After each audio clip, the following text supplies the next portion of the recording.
show how I created the animation of a 3D logo.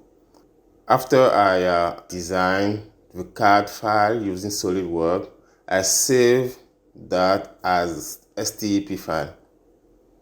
And I just dragged and dropped it in Keyshot. And now I have the ability to move each part and animate it as I want it. So stick around to see how I animated the logo here.